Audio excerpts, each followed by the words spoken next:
Hey, I'm Kenneth, but everyone calls me Ken. I just turned 33, and let me tell you, I've got quite a story to share. Before today's events, I didn't really believe in karma or anything spiritual. I thought it was all just in people's heads. But now, I've had a change of heart. I totally believe that what goes around comes around. And it's all because of my mean mother-in-law and her family. Well, except for my amazing wife, she's the exception. Despite growing up around all that negativity, she's still a wonderful person. Now let me tell you about the crazy stuff that happened on a sunny Wednesday morning in my house. Hey, could you come down here real quick? What's up, honey? I need to ask you something, and please don't say no. My wife gave me those adorable puppy dog eyes, and honestly, who could resist that? She explained how her mom, Georgina, was coming to town and needed a place to stay. I knew what she was getting at, and I quickly said no. But babe, it's just for the weekend. Can't you handle having a sweet old lady around for a couple of days? Let me tell you, that lady was anything but sweet. She was like pure evil, I kid you not. Dealing with her was like living in a horror movie. I often wonder how my wife turned out so kind despite having such a nightmare for a mother. As I started explaining why I couldn't handle having Georgina around and suggested she stay in a hotel, Kimberly started looking really sad. And like I said, I can't resist her sad face. She's got me wrapped around her finger. So reluctantly, I agreed. Kimberly was over the moon, thanking me like crazy. Since you're being so good about this, I'll make sure she behaves too. Don't worry. Hopefully you won't even have to see each other.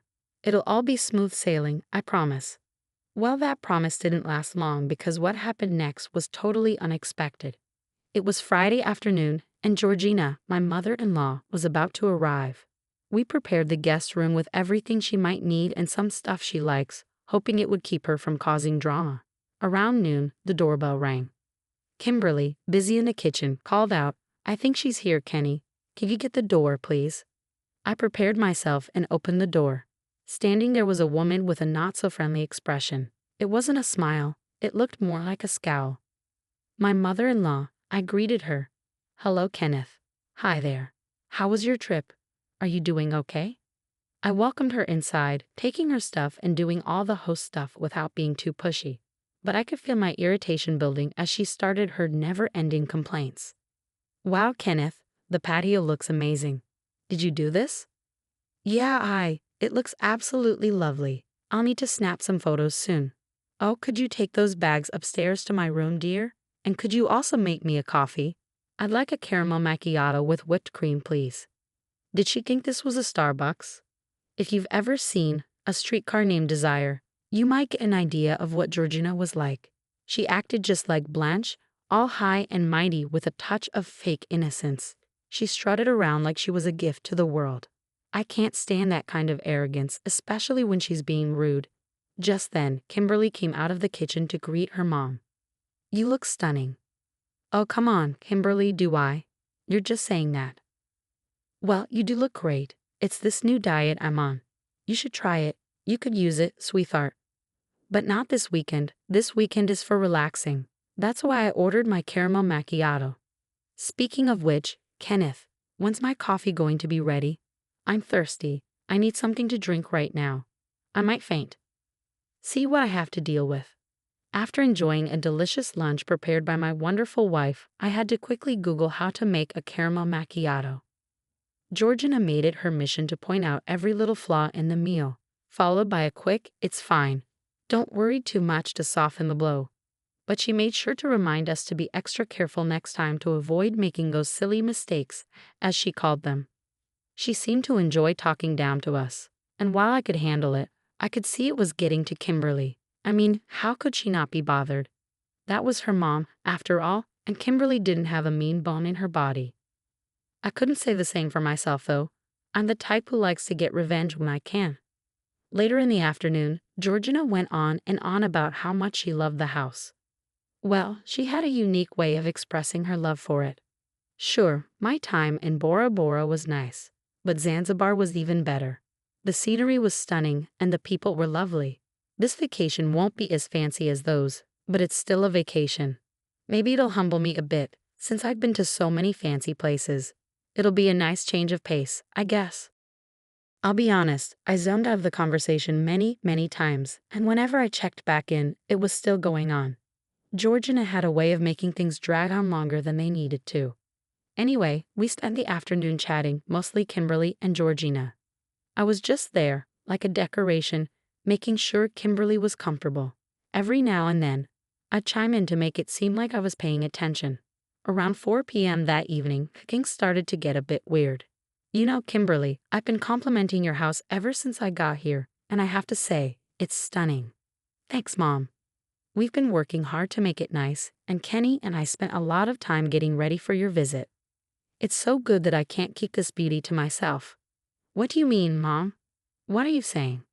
Well, on my trips to places like Cancun, Fiji, or India, I always bring along some friends or family. I don't like traveling alone, especially as I'm getting older. It's become a bit of a tradition for me to have companions like Ursula or Justine. Oh, that sounds nice. How are they?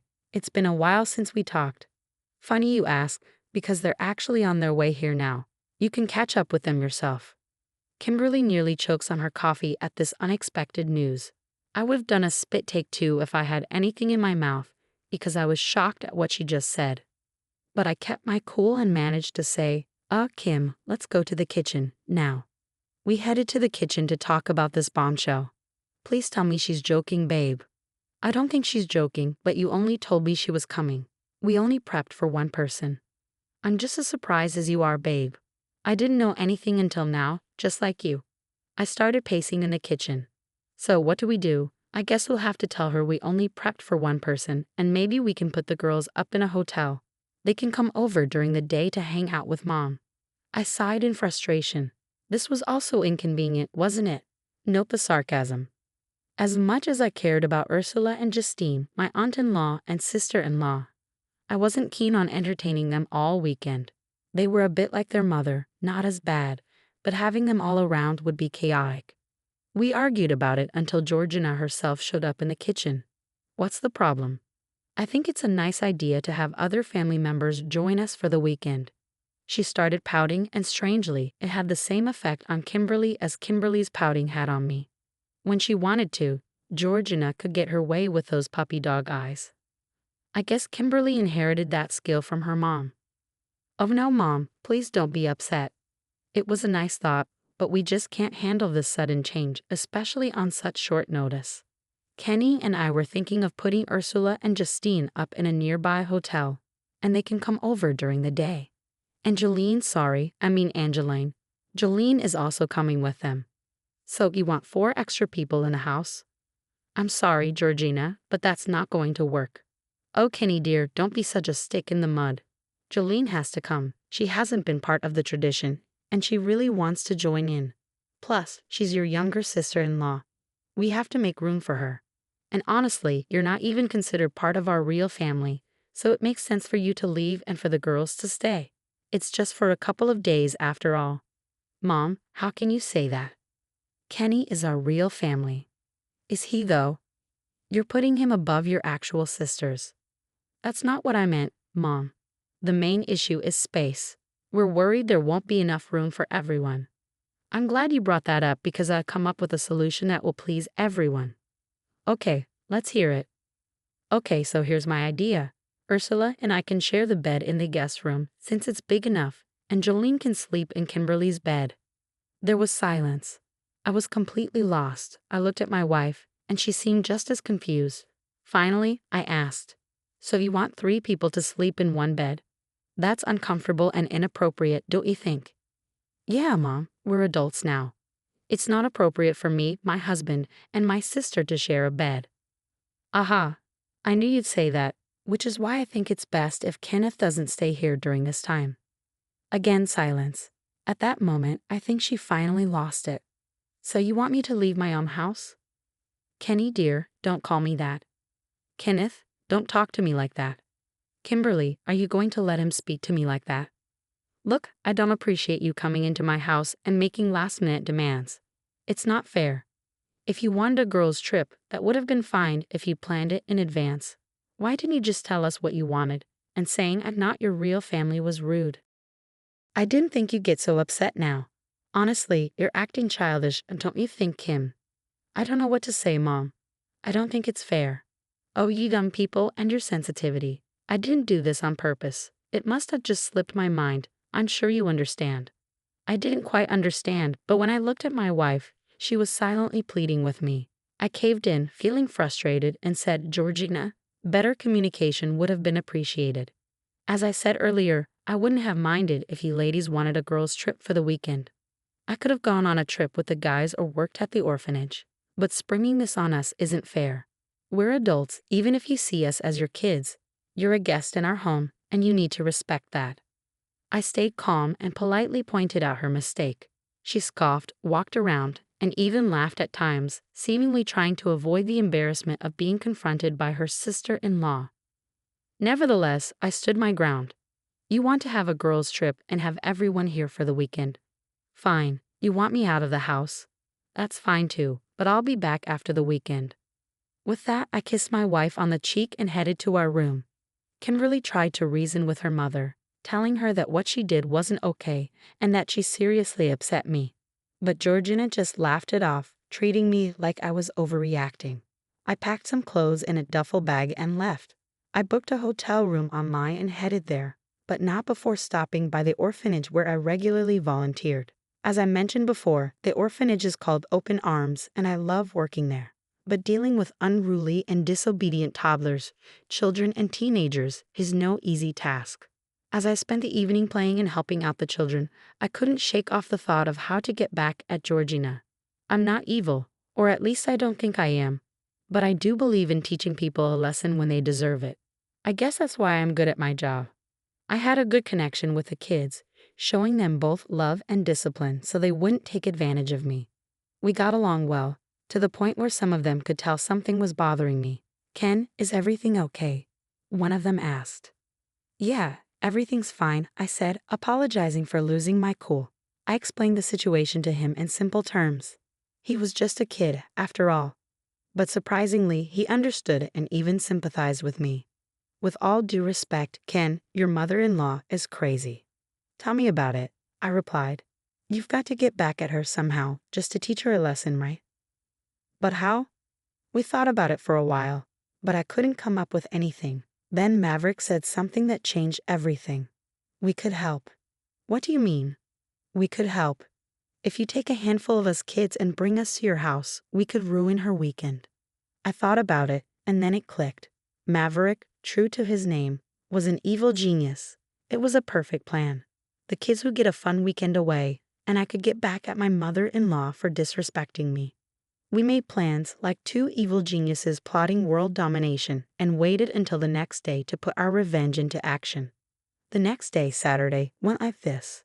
Kimberly answered the doorbell and was surprised to see Maverick and a few other kids. Why, hello, Kimberly, Kenny. Oh, Maverick, hello, how are you? Then she noticed the other kids and looked confused. What's going on, babe? Oh, nothing. I thought I'd bring the kids along to join in Georgina's lovely vacation, I said as I walked into the room, followed by 5 kids aged 6 to 10. They were known as the rowdiest bunch, but they could be sweet when they wanted to be. It was when they felt disrespected that they'd let loose. I promised them ice cream if they caused chaos. Hello, Kenneth, how are you? Oh, who are these lovely children? Good morning, Georgina. I hope you're all well. I see the rest of the gang made it. Hey, Kenneth, how are you? I'm well, thank you. Who are these kids? Oh, these children. They're from the orphanage. Yes, we can see that. But why are they here? Good question. Maverick, would you like to answer that? Well, Ken told us about the lovely vacation you were having in his home. And we've never been on a vacation, so he invited us over to join in. The in-laws, who were sipping mimosas and eating croissants in the living area, gasped in horror and shared looks of disbelief. Some of the kids started grabbing food from the table. Bacon, pancakes, orange juice, causing chaos. Georgina stood up and pulled me aside. What's the meaning of this? Just as Maverick said, I wanted the kids to have their own little vacation. I'm sure you wouldn't mind. How can you bring all these kids into the house? This is too much, and someone named Maverick is bound to cause trouble.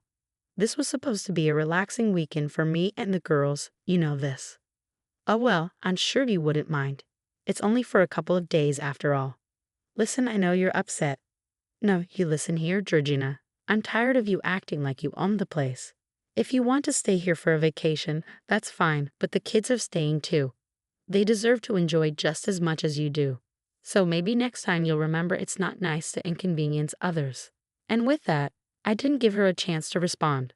I walked back into the living room to see the chaos unfold. The little girl, don't you dare touch that. That's an expensive designer bag. Stop it. You little troublemakers are causing chaos. Is this what vacations are normally like? Because if so, count me out. The ladies were being harassed by the unruly children, causing chaos. You might wonder how Kimberly felt. She was in the corner snickering. She found it funny too. You might also wonder how I felt watching my house get torn apart. It was worth it to see the looks on my in-laws' faces. I didn't mind cleaning up. Maverick promised they'd help. I just wanted to witness the chaos as the prim older ladies dealt with the chaotic children. Well, everything seems in order. I'll be on my way. I'll pick up the kids tomorrow or Monday. Cheerio. And with that, I left, laughing in my hotel room. I called Kimberly and told her the kids weren't meant to bother her, just the snobby ladies. If she needed a break, she could stay with me. That day was one of the best of my life.